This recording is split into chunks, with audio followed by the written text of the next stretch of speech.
सोनटके साहेब आणि व्यासपीठावर उपस्थित सर्व मान्यवर,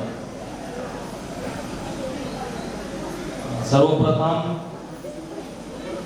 मी आयडियल इन्स्टिट्यूटचं अभिनंदन करतो की त्यांनी विद्यार्थ्यांना ज्या पद्धतीनं शिकवत आहेत, घडवत आहेत.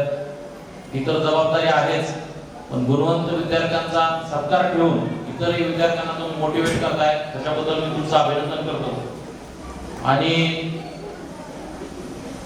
मला इथं बोलवलं त्याच्याबद्दलही तुमचे आभार मानतो, कारण विद्यार्थ्यांशी बोलणं हा एक नक्कीच चांगला आनंदाचा क्षण असतो. कारण आमचा विद्यार्थ्यांशी फार कमी संबंध येतो आणि बऱ्याचशा गोष्टी ज्या विद्यार्थी अवस्थेमध्ये विद्यार्थ्यांना कळल्या पाहिजे पोलिसांशी रिलेटेड त्या कळत नाही किंवा आमचा संवाद होत नाही. त्याच्यामुळे बऱ्याचशा गोष्टी कळणं आवश्यक असताना त्या कळल्या जात नाही. आज हा कार्यक्रम वेगळा आहे आणि तुम्हाला मोटिवेट करण्यासाठी सगळी शिक्षक मंडळी इथं आहे. स्टेजवर व्यासपीठावर बसलेल्या मान्यवरांपैकी सर्वाधिक शिक्षक आहेत माझ्या माहितीप्रमाणे. ते तुम्हाला चांगलं मार्गदर्शन करू शकतील. बोलणं, भाषण करणं हा काही पोलिसांचा किंवा माझा पिंड नसतो किंवा हा आमची फील्डही नाही, परंतु तुम्हाला वेळेची अडचण आहे मला माहिती आहे.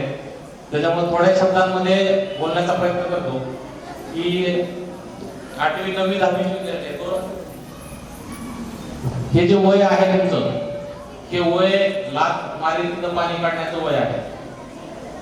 कारण 10वी आणि 12वी हेच आयुष्याला कलाटणी देणारे वर्ष असतात असं मला वाटतंय आणि माझा अनुभवही तसा आहे. कारण 10वीला जी फील्ड तुम्ही निवडणार आहे, 12वीला जी फील्ड तुम्ही निवडणार आहे, तिथूनच पुढे तुमचं करिअर त्या दिशेनं मार्गक्रमण करणार आहे किंवा तुम्ही त्या दिशेनं जाणार आहे. त्याच्यामुळे तो जो टर्निंग पॉइंट आहे किंवा तो जो चौक आहे आयुष्याचा, तो 10वी आणि 12वी आहे. त्यामुळे त्या चौकातून तुम्हाला रस्ता निवडायचा आहे, कुठल्या मार्गाने तुम्ही जाणार आहे. त्यामुळे 10वी 12वीला सिरियसली घेऊन अभ्यास करा. ज्या विद्यार्थ्यांनी 100% मार्क घेतले त्यांचे तर नक्कीच अभिनंदन आहे. सरांनी सांगितलं की 28 विद्यार्थी जे आहेत जे 90+ मार्क घेतलेले आहेत, काही हरकत नाही, त्यांचं नक्कीच अभिनंदन आहे. पण ज्यांना मार्क मिळाले नाही त्यांचं काय? त्यांनी काही घाबरून जायची आवश्यकता नाही. आयुष्यातली काही शेवटची संधी नाही, भरपूर संधी तुम्हाला येणार आहेत. आणि फक्त शिक्षण हे तर गरजेचं आहेच, फक्त शिक्षण हेच सर्व काही नाही असं मला तरी वाटतंय. परंतु शिक्षण भरपूर काही आहे. तुमच्या विचारांची कुवत किंवा विचारशक्ती वाढवण्याचं जे मूळ तुमच्या शिक्षणामध्ये दडलेलं आहे. तुमचं शिक्षण चांगलं झालेलं असेल, तुमचं बेसिक चांगलं असेल, तुमच्या पुढच्या गोष्टी विचारशक्ती आणि तुमची विचार करण्याची पद्धत, सगळ्या गोष्टी शिक्षणावरती अवलंबून आहेत. परंतु जर तुम्हाला एखाद्या शिक्षणात ठीक आहे एखादा विषय अवघड जात असेल, परंतु प्रत्येक माणसामध्ये काही ना काही विशेष गुण असतो. जसं तुमच्या विद्यार्थ्यांपैकी काही जणांना पोहायला आवडत असेल, काही जण खो खो चांगलं खेळत असतील, कबड्डी खेळत असतील, काही जणांना इंग्लिश अवघड वाटत असेल, विज्ञान सोपं वाटत असेल, दुसऱ्याला विज्ञान सोपं वाटत असेल, इंग्लिश अवघड वाटत असेल, असं जे काय होत असतं ते सगळ्यांसोबतच.